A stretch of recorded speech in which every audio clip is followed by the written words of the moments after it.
Hey guys, just wanted to talk about something extremely relevant to Commander 2018, and it's the premise of Planeswalkers being commanders. Everybody has their thoughts about this topic, and usually the biggest debate is, should we just allow every single Planeswalker to be a commander? A lot of people believe it wouldn't be more complicated if we were to just include every single Planeswalker in the commander discussion. If you know me, you know that I'm not the biggest fan of busted interactions or anything that is easy to take advantage of. That being said, we already have a pretty good Planeswalker commander that is borderline busted in Teferi Temporal Archmage. If you're unfamiliar, he's one of the tier 1 commanders in the format. If you want to make a super competitive build that takes advantage of a card like Stasis, he can be a downright disgusting and unfair commander to have to go up against. So if you were to think about something like Jace the Mind Sculptor as a commander by comparison, I would have to say he's a lot more tame. In a multiplayer setting, he's just too focused. He's easy to deny one player at a time what they really want to do. That's why he's so good in 1v1. That's why he's so deadly in Modern. That's why he originally got banned in Modern. Just very powerful. But something like this in a multiplayer game just isn't as threatening. And while I would like to just forget about Teferi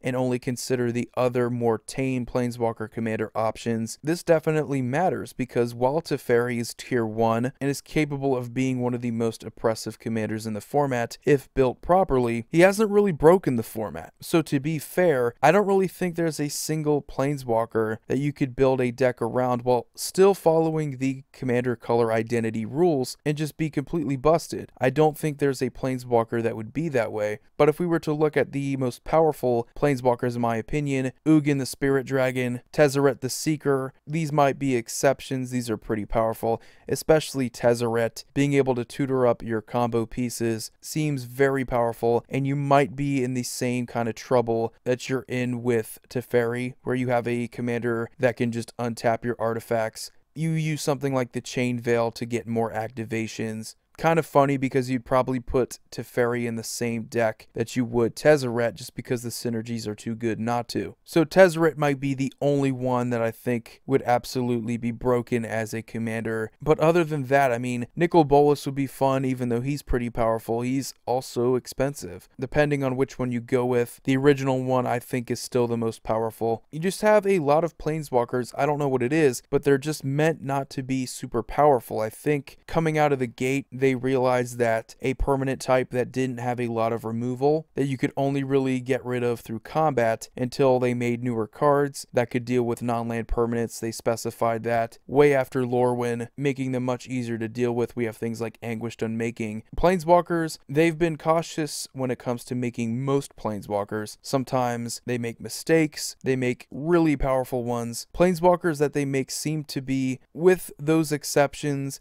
they have been able to make Planeswalkers intentionally weaker so that they don't just break whatever format they're a part of. Standard would be miserable if whatever Planeswalker is in Standard just dominated. It would make so many decks just unplayable. So they have to be cautious when it comes to making Planeswalkers. Now, making Planeswalkers in Commander products and making them specifically for the Commander player base, I think is a different story. Because now you have to make Planeswalkers and be more concerned about whether or not they're going to be banned by the rules committee, because that is also a possibility. You might just make something that's even more busted than Teferi, that is capable of even more combos and locks, while also being a deck that is even more affordable to play with, and you just create a very unwelcoming environment for a lot of players, because nobody wants to play in an environment where people are just playing with commanders like Leovold, but in Planeswalker form. That's just going to be unfun. Nobody wants to do that. An accessible commander product that gives you a very powerful Planeswalker should be a thing of the past. I'm not saying we have to get terrible Planeswalker commanders, just ones that are reasonable. But anyway, guys, that's just going to be this video. Let me know what you think about Planeswalker commanders. I really don't think it's a bad idea to change the official ruling, but if they do that,